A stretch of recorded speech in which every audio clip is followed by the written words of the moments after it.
اللہ تعالیٰ کا شان واقفین کو انہوں نے یہ کتاب عربی وقت کیے ہیں کہ ان کو بہتر صلہ جزا اور اجر عطا کرے۔ اور اس کی تعبیر میں جو بھی شامل ہو، میں سب کے لیے دعا کرتا ہوں کہ اللہ اس کو اتنا عطا فرمائے کہ کبھی کبھی کہنا۔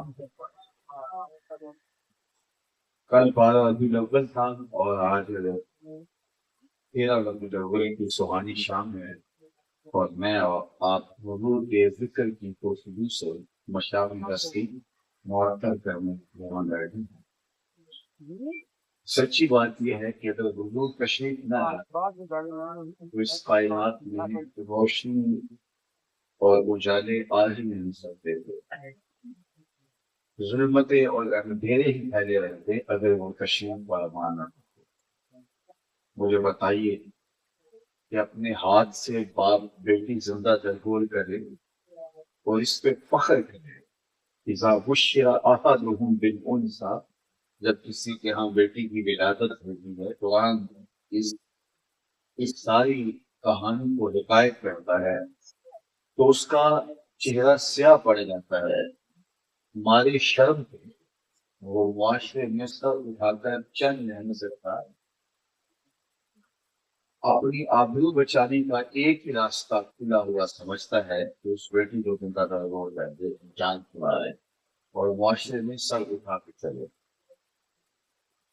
جب معاشرہ ذلت، پستی، بدعنوانی، ظلم، جور اور زیادتی کی اس انتہا کو چھو رہا تھا اور بیٹیاں زندہ درگور کر کے باپ فخر کر رہے تھے کہ میں نے اپنی آبرو بچا لی، کہ میرے اور آپ کے آقا و مولا کا ایک جملہ جو آپ نے بعض عربی متن کے ساتھ بھی سنا ہوگا، اس تناظر میں اس کو سمجھے تو فرمایا اس دور میں جب بیٹیاں زندہ درگور کر کے باپ فخر کر رہا تھا، فرمایا لوگوں سن لو، میری فاطمہ میرے جگر کا ٹکڑا ہے۔ صرف کلمہ محبت ہی نہیں، یہ اس ظالمانہ سماج میں کھڑے ہو کے اعلان کرنا، یہ اس دور میں اللہ کے محبوب علیہ السلام کا کلمہ تھا۔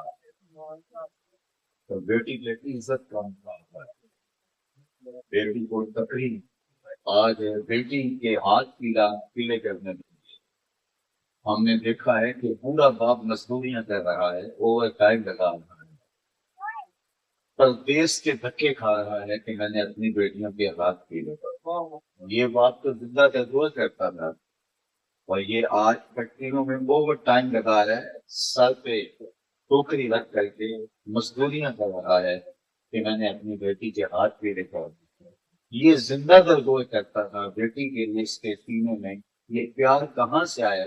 جواب ملے گا میلاد والے رسول کے صدقے، پھر ہمیں سب تقوی شکرانہ ادا کرنا چاہیے۔ یہ جو اس وقت ملک کے اندر عالمی نادیدہ باتوں کی شاہ پر کچھ خواتین ہر سال عورت مارچ کرتی ہیں اور ان کے کتبوں کے اوپر لکھے ہوئے نعرے اسلام کا تمسخر اڑا رہے ہوتے ہیں، پردہ اس کو ٹارگٹ کرتی ہے اور اسلامی شیعات کو ٹارگٹ کرتی ہے۔ تو میں نے کہا کہ تم بھول گئی ہو، تمہارا تو وجود بھی گوارا نہیں کر رہی تھی دنیا، اس دنیا کے اوپر تمہارا وجود سلامت ہے تو محمد عربی کے صدقے سے تمہیں تو شکرانہ ادا کرنا چاہیے، گھر کے گوشے میں بیٹھ کے درود پڑھنا چاہیے اور آقا کریم علیہ السلام کی لائی ہوئی شریعت کو اپنے بچوں کے اندر عملی طور پہ نافذ کرنا چاہیے، ان کو اعلیٰ اسلامی اقدار کا حامل بنانا چاہیے۔ لیکن تم سڑکوں پہ نکل کر جس اباحیت پسندی کا درس دے رہی ہو اور جس بغاوت کا اعلان کر رہی ہو، ذرا تاریخ پڑھو کہ دنیا کے دانشور تمہیں انسان ماننے کے لیے تیار نہیں۔ دنیا کے بڑے بڑے دانشوروں نے کہا کہ عورت انسان کی ہم شکل ضرور ہے لیکن انسان نہیں، انسان کے بچوں کو جنم ضرور دیتی ہے انسان کی طرح بوجھتی کھاتی پیتی اٹھتی بیٹھتی ہے، لیکن ہے انسان۔ دنیا نے تو یہاں تک کہا کہ عورت بدی کا سرچشمہ ہے، اگر عورت موجود ہے تو خدا کی قربت نصیب نہیں ہو سکتی، اور پھر رحمانیت کو تراشا گیا کہ اگر تم خدا کی تلاش چاہتے ہو تو پھر عورت کو ترک کرنا ہوگا اور وہ باقی زندگی کے راستے نکلے اور رحمانیت آئی۔ لیکن میرے حضور علیہ السلام نے نعرہ لگایا لا رحمانیت فی الاسلام، اسلام میں اس کی کوئی گنجائش نہیں۔ تو دنیا عورت کو بدی کا سرچشمہ قرار دے رہی تھی کہ عورت اللہ کے قرب کے راستے کی سب سے بڑی رکاوٹ ہے، اور میرے حضور علیہ السلام نے فرمایا مجھے عائشہ کے بستر میں وہی اترتی ہے۔ جب یہ کہا جا رہا تھا کہ عورت خدا کی قربت کے راستے میں رکاوٹ ہے، اور مجھے بستر عائشہ میں وہی اتر، اور ایسے ہوتا کہ حضور نماز کے لیے کھڑے ہوتے اور وہاں حضرت عائشہ رضی اللہ تعالیٰ عنہا، اور جب حضور علیہ السلام سجدے میں جاتی تو وہ اپنے بدن کو تھوڑا سکیڑ لیتی اور سمیٹ لیتی اور سجدے کی جگہ آتی۔ اللہ اکبر، اسی حجرے میں اسی جگہ پر، اور پھر عورت کو وہ عزت کی مسکن دی کہ آقا کریم گھر میں تشریف لائے تو ام المومنین حضرت عائشہ رضی اللہ تعالی عنہا آپ کھولے میں پانی لے رہی تھے، تو آقا کریم نے دور سے دیکھا، فرمایا عائشہ تھوڑا سا پانی میرے لیے بھی چھوڑ دو۔ یہ میں اس دور کی کہانی سنا رہا ہوں جب ایام مخصوصہ میں عورت کے برتن الگ کر دیے جاتے تھے کہ وہ ناپاک اور نجس ہوگی، اور اس کے جھوٹا پینے کا تو تصور بھی نہیں تھا، لیکن حضور علیہ السلام تشریف لاتے ہیں اور فرماتے ہیں عائشہ تھوڑا سا پانی میرے لیے بھی چھوڑ دو، تو وہ پانی چھوڑ دیتے ہیں، تو حضور ان کے ہاتھ سے آپ کھولا لیتے ہیں، پانی پینے لگتے ہیں تو پھر رک جاتے ہیں، اور پھر مخاطبت کرتے ہوئے فرماتے ہیں عائشہ ذرا بتانا تم نے ہونٹ کہاں لگائے، مجھے بتاؤ کہ یہ اگر شوہر کا رویہ ہو تو گھر جنت کا ٹکڑا بنتا ہے کہ نہیں؟ تو عورت کو عزت کس نے دی ہے؟ آج یہ قدموں کے اوپر دکھ رہی ہے کہ اپنا کھانا خود گرم کرو، ہم سے آپ کو کوئی سروکار نہیں ہونا چاہیے، میرا جسم میری مرضی پہ موقوف ہے، اور کیا کچھ بولا جا رہا ہے اور کس طرح کی سوکیانہ گفتگو قدموں کے اوپر دیکھ کر کے سڑکوں کے اوپر یہ خواتین نکل آتی ہیں، اور بدقسمتی سے عالمی طاقتیں ان کی پشت پناہ پہ ہیں، اور ہماری ریاست بھی ان کے آگے مجبور اور بے بس دکھائی دیتی ہے۔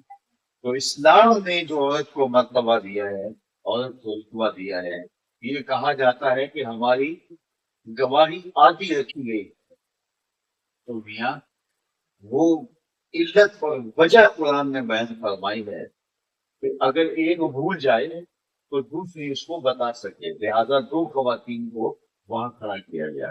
باقی رہی بات شریعت میں جتنے بھی فیصلے ہیں، کچھ معاملات کے اندر 4 گواہ کی ضرورت ہے اور کچھ میں 2 کی گواہوں کی ضرورت ہے، ایک کی کہیں بھی ضرورت نہیں ہوتی، لیکن ایک معاملہ ایسا ہے جہاں صرف ایک گواہ پر فیصلہ ہوتا ہے، اور وہ ایک گواہی مرد کی نہیں عورت کی گواہی ہے، اور وہ کیا ہے کہ میں اور آپ سارے لوگ اپنے باپ کو باپ مانتے ہیں تو ماں کی گواہی پہ مانیں گے، اس پر اعتماد، اس پر یقین، اس کی گواہی پر باپ کو باپ مانا جاتا ہے، وراثت کے فیصلے بھی اسی پہ ہوتے ہیں اور باقی فیصلے بھی سارے اسی پہ ہوتے ہیں۔ تو یہ عورت کا کتنا بڑا احساس ہے کہ اس کی گواہی کو اتنا اعتبار دیا گیا کہ اس کی گواہی پر کوئی کسی کو اپنا باپ تسلیم نہیں کرتا ہے، تو یہ کس طرح کہہ سکتی ہے کہ مجھے عزت اور مجھے اہمیت نہیں دی گئی؟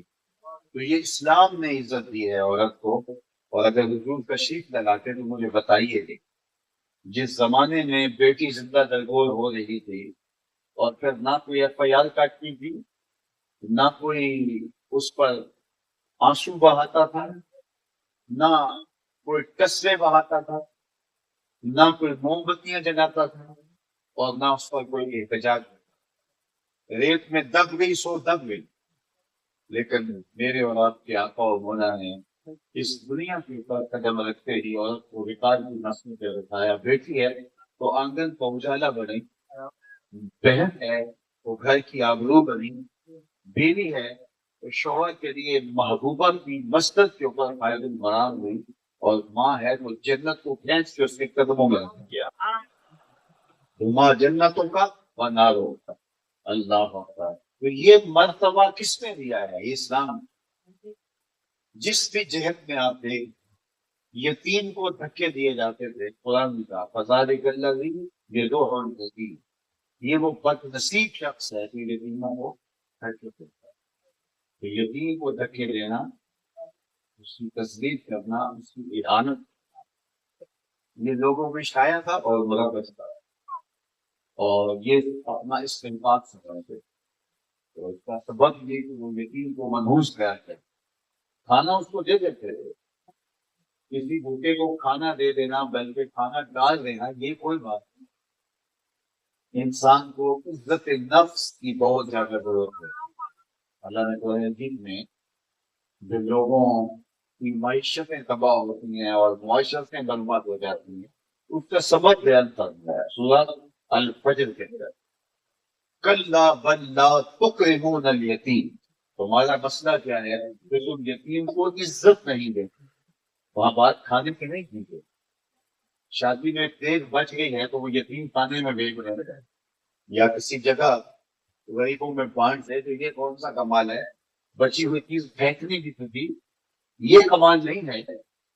یتیم کو عزت دینے کی تلقین قرآن نے دی، کلا بل لا تکرمون الیتیم، ان کا مسئلہ یہ ہے کہ یتیم کو عزت نہیں دے، اور اسلام نے یتیم کو عزت دینا سکھایا، یہاں تک کہ اس کی دلجوئی کا لحاظ رکھنے کی تلقین کی، جہاں بچے مشترک کھیل رہے ہوں، اکٹھے کھیل رہے ہوں، تمہارا بچہ بھی بچوں میں کھیل رہا ہو، تو اپنے بچے کو تمہیں بلانے کی حاجت نہیں، تو تمہیں شریعت نے روکا ہے کہ اس کو بیٹا کہہ کے آواز نہ دو، اس کے نام سے آواز دو۔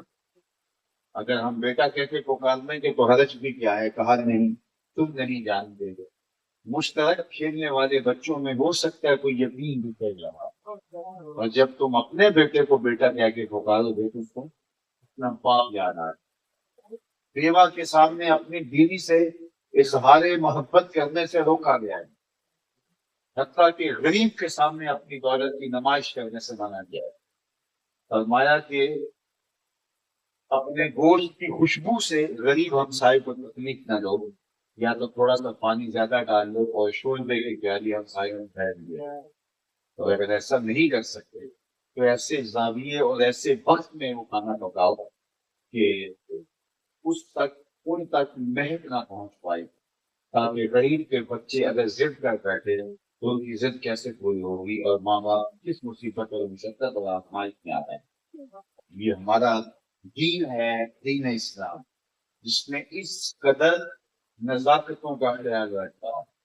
ہم نے سمجھا کہ نماز پڑھنے کا نام دین، اس میں شک نہیں کہ نماز کی فرضیت اور قطعیت اور اس کی تاکید قرآن و حدیث میں بڑی تفصیل اور بڑی وضاحت اور بڑے تکرار کے ساتھ آئی۔ قرآن و حدیث میں 750 مرتبہ مختلف سیغوں کے بعد نماز کا حکم نامہ اور نماز کی ترغیب اور تحریر ہے قرآن و حدیث۔ لیکن ہم نے سمجھا صرف نماز پڑھ لیں، روزے رکھ لیں، عمرہ حج کر لیں اور وہ 5 اراکین ادا کرنے میں کافی ہو گیا۔ لیکن ہمارے دین نے ہمیں یہ بتایا کہ اگر ہمسایہ بھوکا سو جائے تو 40 دن نماز سے دور۔ ہمیں پھر یہ سکھایا گیا، ہمیں اپنے اطراف میں نظر رکھنے کی ترغیب کی ہے، لوگوں کی ضرورتوں کو پورا کرنے کے اور دین لے کر جائے۔ آقا کریم علیہ السلام عید پڑھنے جا رہے ہیں اور راستے کے اندر ایک بلک میں بھوکے بچے کو دیوار کے ساتھ لگ کے سسکتے ہوئے دیکھا، تو حضور رک گئے اور بچے سے پوچھا کہ تم کیوں رو رہے ہو؟ کہا کہ میرا باپ فلاں غزوے میں شہید ہو گیا تھا، اور آج سارے بچے اپنے اپنے ماں باپ کے ساتھ عید پڑھنے جا رہے ہیں اور میرے پاس کوئی انگلی نہیں جو تھام کے جاؤں، اور عیدگاہ میں انتظار ہو رہا ہے۔ تو حضور اس کو واپس گھر میں لے آئے اور سیدہ زہرا پاک سے کہا کہ اس کو اچھا لباس پہناؤ، اس کو کھانا کھلاؤ، اور جب وہ کھانا کھا چکا، اچھا لباس اس کو پہنا لیا، تو حضور نے سر پہ ہاتھ رکھا اور کہا اما ترضى ان محمدا ابو کا کیا بیٹے تم یہ پسند نہیں کرتا کہ محمد تیرا باپ لگے، عائشہ تیری ماں لگی اور فاطمہ تیری بہن لگے؟ اس نے کہا کہ یہ رشتے مل جائے تو مجھے اور کیا کرے؟ تو حضور فرمایا یہ رشتے تیرے ٹھہرے، اور پھر حضور اس کو بھی لگائے لے کے جا رہے ہیں عیدگاہ کی طرح، اور بچے بھی اپنے ماں باپ کی انگلی تھامے جا رہے ہیں، لیکن یہ بچہ غش کی نظر سے نہیں بلکہ تفاخر کے انداز میں اللہ اکبر ناز کرتے ہوئے وہ دیکھتا ہے اور کہتا ہے کہ تھا تو یتیم لیکن آج مزہ ہو گیا ہے، حضور کی انگلی تھام دے گا۔ لوگوں کی ضرورتوں کا خیال رکھو، یہ امیر بننا، لوگوں پر جتلانا کہ میں تم سے فائق ہوں، رشتے داریوں میں کمزور کو احساس دلانا کہ میرے پاس پیسے زیادہ ہیں، یہ کیا چیز ہے؟ چھوٹے لوگوں کی بات ہے۔ پیسوں کا زیادہ ہونا یا تھوڑا ہونا، گاڑیوں کا زیادہ ہونا، مکان کا بڑا ہونا، گھر کے ساز و سامان کا زیادہ یا تھوڑا، یہ کیا اہمیت ہے؟ انسانیت، اس پہ فوکس ہمیں کرنا ہے، اچھے اخلاق سے، اچھا کردار کے ساتھ، اللہ کی مخلوق کے ساتھ نرم دلی سے کون پیش آتا ہے، یہ ہے وہ اقدار جو ہمارے حضور میں کرتا ہے، اور ہماری زندگی مادی دور میں لگ گئی، اور ہم ایک دوسرے سے اپنے آپ کو بہتر، افضل، اشرف، ابیر، اعلیٰ اور دوسروں سے اچھا ثابت کرنے کے لیے دن رات کا غور کر رہے ہیں، اور یہ ہماری تسکین قلب کا سبب نہیں ہے، اور نہ یہ کوئی اچھا رویہ ہے جو ہماری پوری معاشرت جس کی لپیٹ میں آ گئی کہ ہم اپنے شریکوں سے اوپر چلے جائیں، ہمارا نفوں کو ہو، یہ کیا کام؟ ہمارا کیا ہے؟ ہماری زبان سے، ہمارے رویے سے کسی کا دل تو نہیں دکھا، یہ ہم نے اپنا ہاتھ میں۔ اللہ کے محبوب علیہ السلام نے ارشاد فرمایا المسلم من سلم المسلمون من لسانه ویده، مسلمان کی پہچان کیا ہے؟ جو سجدے زیادہ کرتا ہے، جس نے ہاتھ جملے زیادہ کیے، اور مسلمان وہ ہے جس کی زبان اور جس کے ہاتھ سے دوسرے مسلمان محفوظ، اور ہم ہیں کہ غیبت کا بازار گرم کر رہے ہو، چوکوں چوراہوں کے اوپر بیٹھے ہوئے کسی کی بیٹی گزر جائے تو تبصرے شروع کر دے۔ ہمیں تو یہ دیکھنا چاہیے کہ کسی گھر کے اندر کھانے کے لیے کچھ ہے کہ نہیں، وہ جو ہماری دیکھنے کی چیزیں ہیں وہ ہماری نگاہ ہی نہیں، اور معاشرہ ایک جہنم زار بنا ہے۔ نفسی کا عالم قیامت دن ہوگا نا، لوگ کہیں گے میری جان بس، مجھے کسی سے پرواہ نہیں۔ آج ہم نے اس دنیا کو قیامت بنا دیا ہے، اب نفسی کا عالم، ہر بندہ آپ کو ڈھاپی پڑی ہوئی ہے، ہر بندہ کہتا ہے کہ بس میں کسی سے کسی کو اجازت نہیں، دوسروں کے عیب دیکھتے ہیں اور اپنی خوبیاں لوگوں کے سامنے، اپنے آپ کو ہم اللہ کا بڑا پاک باز ولی پیش کرنا چاہ رہے ہیں، اور دوسروں کے بارے میں ہمارا خیال ہوتا ہے اس سے بدکار زمانے میں ہے ہی نہیں، جبکہ ہمارے بزرگوں نے صوفیات نے فرمایا کہ اگر برائی دیکھنے کا شوق آ جائے تو اپنے اندر دیکھو، اور اگر نیکی دیکھنے کا شوق آئے تو دوسروں میں۔ چھوٹوں سے اس لیے شفقت کرو کیونکہ عمر تھوڑی ہے، ان کے گناہ تم سے کم ہوں گے، اور بڑوں کی اس لیے عزت کرو کہ ان کی نیکیاں تم سے زیادہ ہوگی، اس لیے ان کی عمر زیادہ، اور جو چھوٹے سے شفقت نہیں کرتا اور بڑے کے ساتھ ادب سے پیش نہیں آتا، اللہ کے محبوب نے فرمایا ہمارے ساتھ اس کا کوئی تعلق نہیں۔ ہمارا دین بڑا سادہ سا، پیارا سا اور دل آویز، تو اللہ کے محبوب اسلام نے ہمیں جو دین دیا اس دین کو اختیار ہے۔ بدقسمتی سے محراب و منبر پر گئی، ہم صبح سے لے کر شام تک لوگوں کو ایک دوسرے کے خلاف بھڑکا ہی رہتے ہیں، جبکہ یہاں سے پیار کی گولی بولی جانا چاہیے۔ ہاں اگر عقائد میں، نظریات میں خرابی ہے تو اس کی اصلاح کا مؤثر طریقہ بھی اختیار کرنا چاہیے، لیکن ممبر و محراب قوموں کو بنانے میں بڑا اہم کردار ادا کرتے ہیں۔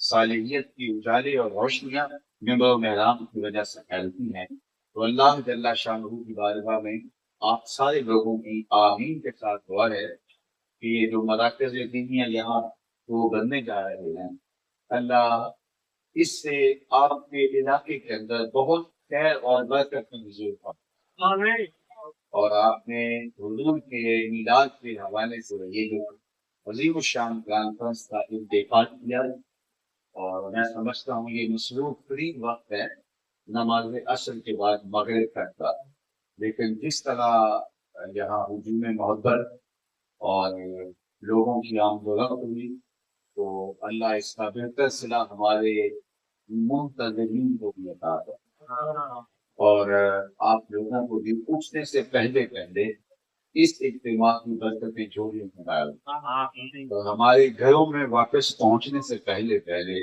اس اجتماع کی برکتیں اللہ ہمارے گھروں تک پہنچا، اور ہمیں ایک اچھا صالح پاکیزہ ستھرا نیک بے زر اللہ کی مخلوق کا ہمدرد مسلمان کرنے کی توفیق ہے، اور حضور کا عشق اگر ہمارا دعویٰ ہے تو وہ دعویٰ عمل سے ہم آہنگ ہیں۔ اگر میں کہتا ہوں کہ میں عاشق رسول ہوں تو یہاں پیڈ لگانے سے میں عاشق رسول نہیں ہو جاؤں گا، یا میں زبان سے دعویٰ کرنے سے عاشق رسول نہیں ہو جاؤں گا، یا میں نعرے لگانے سے عاشق رسول نہیں ہوگا، میری زندگی بتائے کہ میں حضور کا عاشق ہوں۔ میرے استاد فرمایا کرتے تھے یہ نہ ہو کہ لوگ تمہیں پوچھیں تم کون ہوتے ہو اور تمہیں بتانا پڑے جناب ہم مسلمان ہوتے ہیں، یہ مذہب کے کھانے میں لکھا ہوا ہے، میں عاشق رسول ہوتا ہوں، یہ دیکھو میرے پیج پہ لکھا ہے کہ میں عاشق رسول ہوں۔ فرمایا نہیں، تمہیں کہنے کی نوبت نہ آئے اور نہ کسی کو پوچھنے کی حاجت ہو، تمہارے رویے ایسے ہوں کہ تم دور سے آ رہے ہو، لوگ کہیں یہ دیکھو حضور کا غلام آ رہا۔ اگر میں عاشق رسول ہوں اور میں دودھ دہی بیچتا ہوں تو لوگوں کو آنکھیں بند کر کے وہاں سے دودھ خریدنا چاہیے نا کہ یہ حضور کا عاشق ہے، یہ ملاوٹ کر ہی نہیں سکتا۔ میں اگر عاشق رسول ہوں اور میں دوائی بیچتا ہوں تو 2 نمبر دوائی میں کیسے بیچ سکتا ہوں؟ میں تو حضور کا عاشق ہوں۔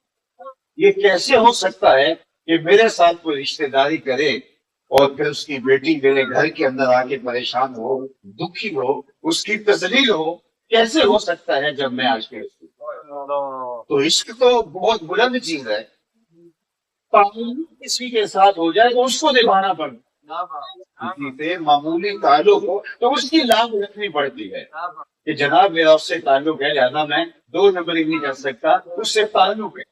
عشق تو انتہائی دعویٰ ہے، سب سے اونچا دعویٰ ہے، تو کسی سے ہو اور رویے اور ہو تو پھر وہ زبان سے دعویٰ ہے۔ عاشق ہر کوئی لاگے پر عاشق بندا مر کے، زہر پیالہ کوئی نہیں پیندا پر عاشق پیندا پڑ کے، وہ اپنی خواہشات کو جلا دیتا ہے حضور کے لیے۔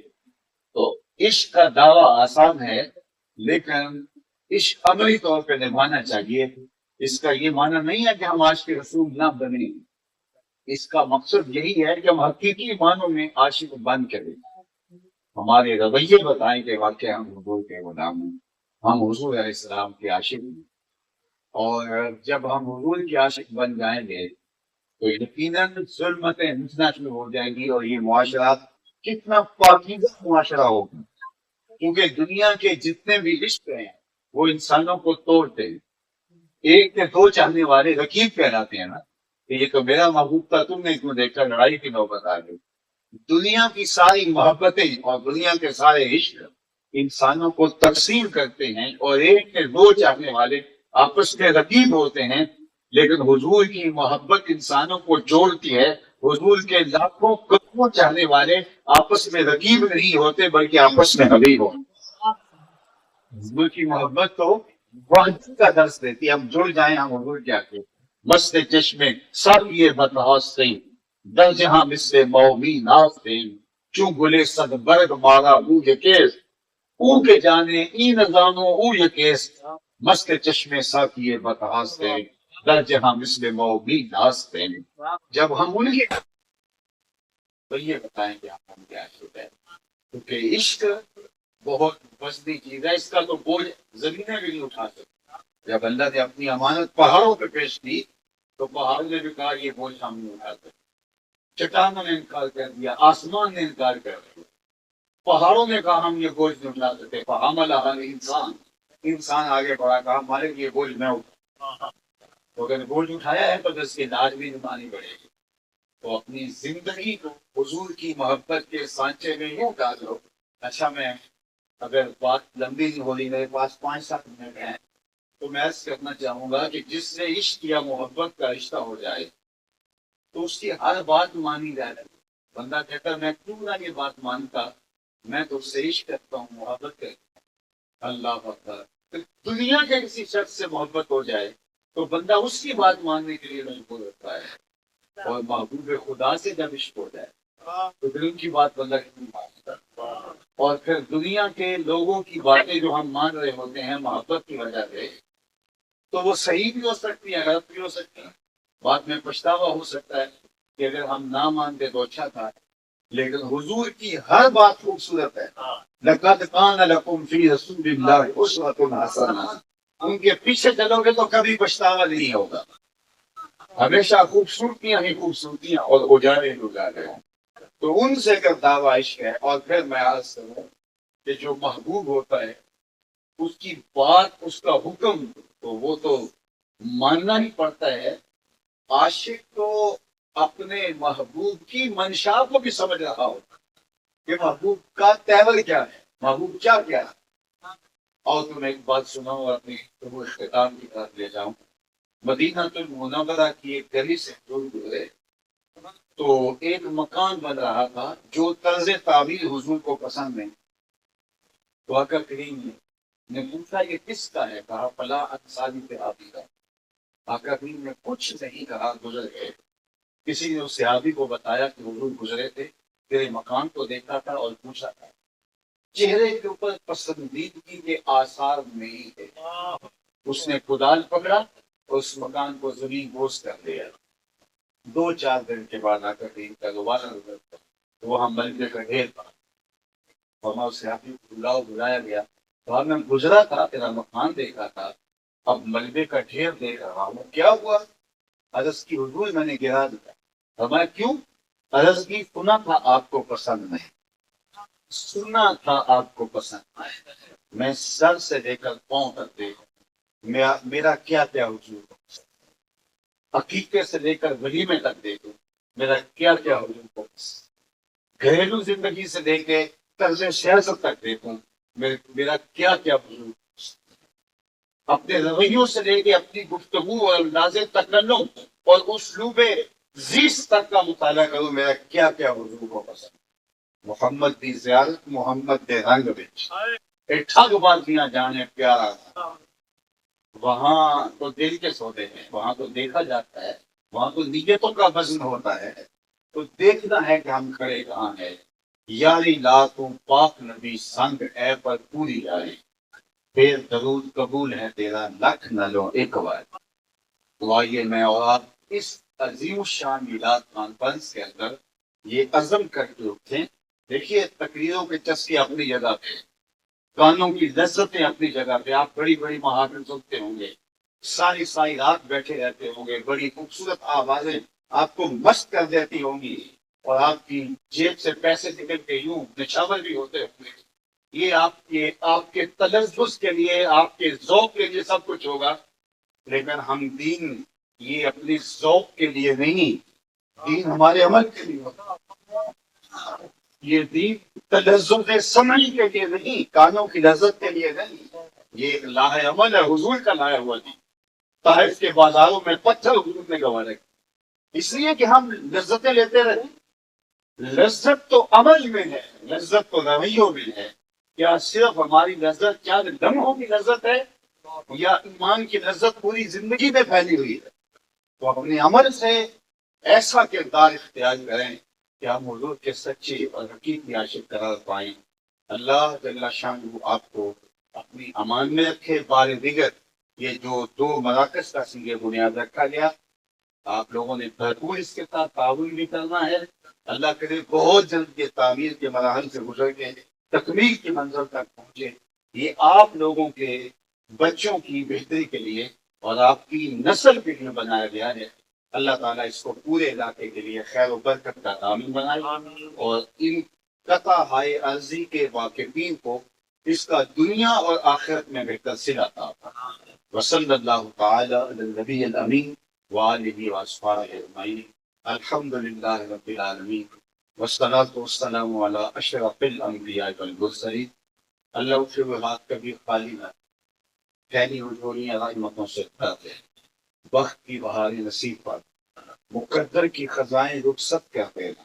اللہ جتنے لوگ آئے ہیں تیرے رسول صلی اللہ علیہ وآلہ وسلم کے ساتھ قلبی تعلق محبت کا ربط و رشتہ رکھتے ہیں، اللہ ہماری محبت عمل سے ہم آہنگ پاتا ہے۔ اللہ جن دوستوں نے آج کے اجتماع کے انعقاد میں جیسے بھی شرکت کی ہے، دعوت سے لے کے انتظام و انصرام سے شرکت تک، اللہ سب کو بہتر صلہ و جزا دے۔